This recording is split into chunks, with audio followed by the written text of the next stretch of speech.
இங்க ஒரு பஸ் ஒரு பில்டிங்கோட 10வது மாடியில மாட்டிட்டு இருக்கு. அதுல இருக்கிற ஆளுகளை காப்பாத்துறதுக்காக ரெஸ்கியூ டீம் வந்திருக்காங்க. ஆனா ரோட்ல போக வேண்டிய பஸ் எப்படா அவ்வளவு பெரிய பில்டிங்ல மாட்டிட்டு இருக்குன்னு பார்த்தா கொஞ்ச நேரத்துக்கு முன்னாடி என்னாச்சுன்னா திடீர்னு ஏற்பட்ட நிலநடுக்கத்துல ஒரு பெரிய டேம்ல கிராக் விழுந்திருக்கு. அதை செக் பண்றதுக்காக ஒரு இன்ஜினியர் வந்து அதை செக் பண்ணிட்டு இருக்காரு. ஆனா இவர் அதை செக் பண்ணிட்டு இருக்கும்போது அந்த கிராக் பெருசாயிட்டே போகுது. ஒரு செகண்ட்ல இவர் அங்கிருந்து கிளம்பிடலாம் நினைக்கிறதுக்குள்ள அந்த கிராக் இன்னும் பெருசாகி அந்த டேமே உடைஞ்சிருது. அந்த தண்ணி அடிச்சிட்டு வந்த வேகத்துல அந்த ஆள் எங்க போனாருன்னு தெரியல.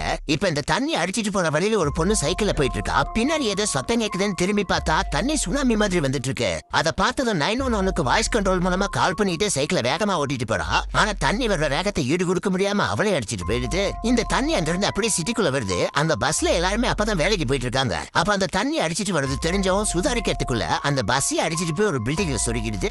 அந்த தண்ணியில அடிச்சிட்டு வந்த பஸ் தான் இப்ப அந்த பில்டிங்ல மாட்டிட்டு இருக்கு. அங்க இருந்த தண்ணி கொஞ்சம் கொஞ்சமா வடிஞ்சதுக்கு அப்புறம் தான் ரெஸ்கியூ டீமால அந்த இடத்துக்கு வர முடியுது. வந்து பார்த்தா பஸ்ல இருந்த எல்லாருமே லேசான மயக்கத்துல தான் இருக்காங்க. எல்லாருக்குமே ஃபர்ஸ்ட் எய்ட் பண்ணி காப்பாத்திடுறாங்க.